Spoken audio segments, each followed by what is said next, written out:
Hey, Coach, how are you? Scott Schertz from Stream Punk Soccer. Talk a little bit about the match tomorrow. You're at RBA, for better or for worse in this case. You're facing a tough opponent in Tigres. Thoughts if you got him? Really happy to be into the round of 16. We set a minimum goal, a sort of minimum standard for ourselves in this competition was to go one step further than last year. We've achieved that, and now, the opportunity to continue to go far, further in the competition is there.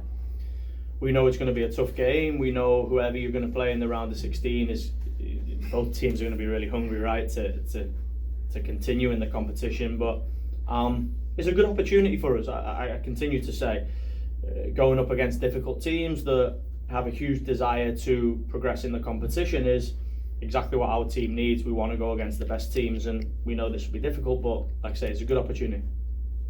Thank you, Coach Vladimir Garcia with TUDN. What do you expect for tomorrow's match against Tigres? Talking about the environment, you used to play at another stadium, but tomorrow is a neutral field. What do you think about it? And what do you think about it's going to be the toughest point for tomorrow's match?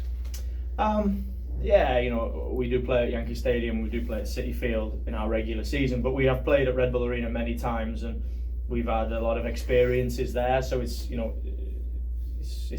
very familiar to us. We've won a lot of games in the stadium, so for us, it's although we haven't played there this year, it's like I say, it's familiar to us, so we're prepared for that. We know it's going to be a difficult game. We expect it to be a really good atmosphere.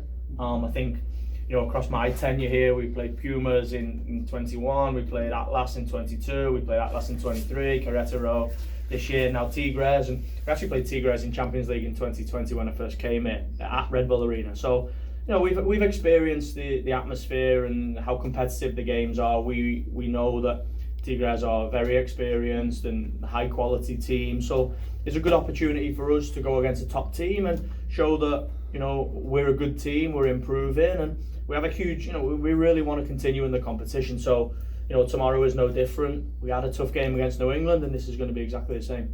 Thank you. Anyone else in the room? Yeah.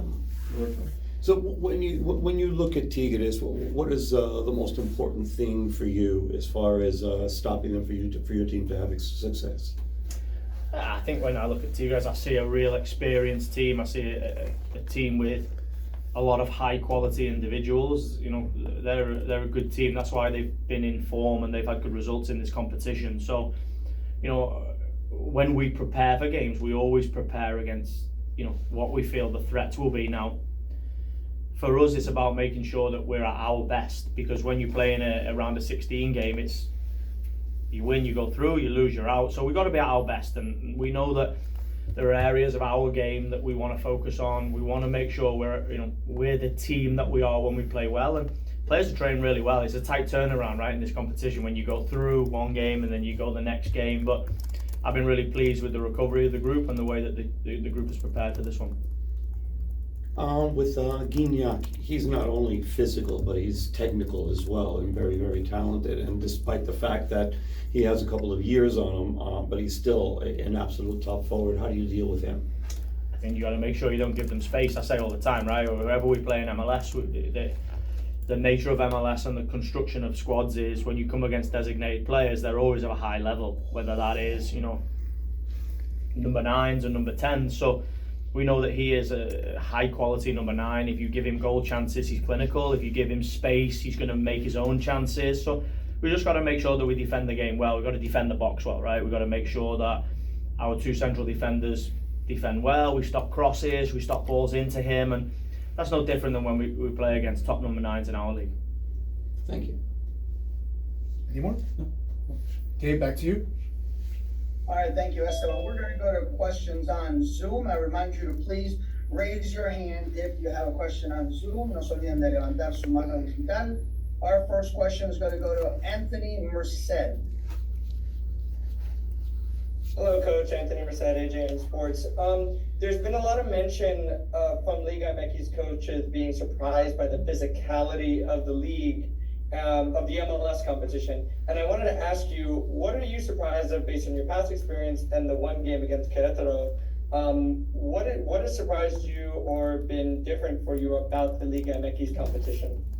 Nothing that surprised me. I expect the teams that come from Liga MX to be high quality. The league is high quality. You know, when you come against these teams, you know they're going to be really difficult to play against.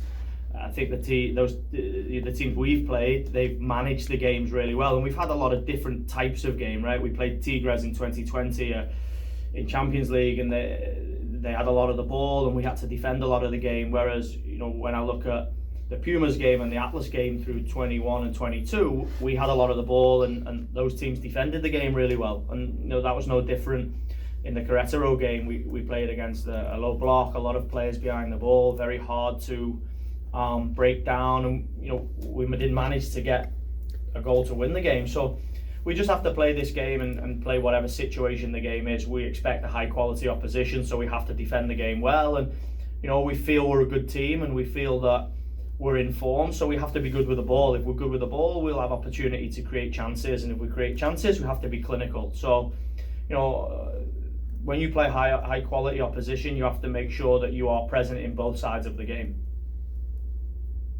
All right, let's go to Chris Campbell. Hey Coach, it's Campbell from the outfield. Just wondering if you can give us an availability update for tomorrow night. It appeared that Burke Reese left the last game injured, and just anyone else that has any concerns injury-wise. Thanks. No, we're completely healthy. So Burke came out of the game. It is difficult for him playing on turf. He's had a little bit of foot pain over the last few weeks, and playing on turf, it aggravates that. So he came out of the game, and it also was a quick turnaround Monday to Friday. So he was okay though, with a bit of rest and recovery. He's okay. We're fully healthy. All the guys trained this morning, and now we've got to pick a team out of those guys. I've said before, you know, the most difficult part of my job is picking a team, because whoever we play, whenever we've played, those players that came in have played really well, but we do have a little bit fatigue across the group, and we have played a lot of football over the last 7 days. So we'll pick a team that has the form but has the freshness to go into the game. All right, and we'll go to our last question. I think Chris Campbell had a follow-up. Chris, last question.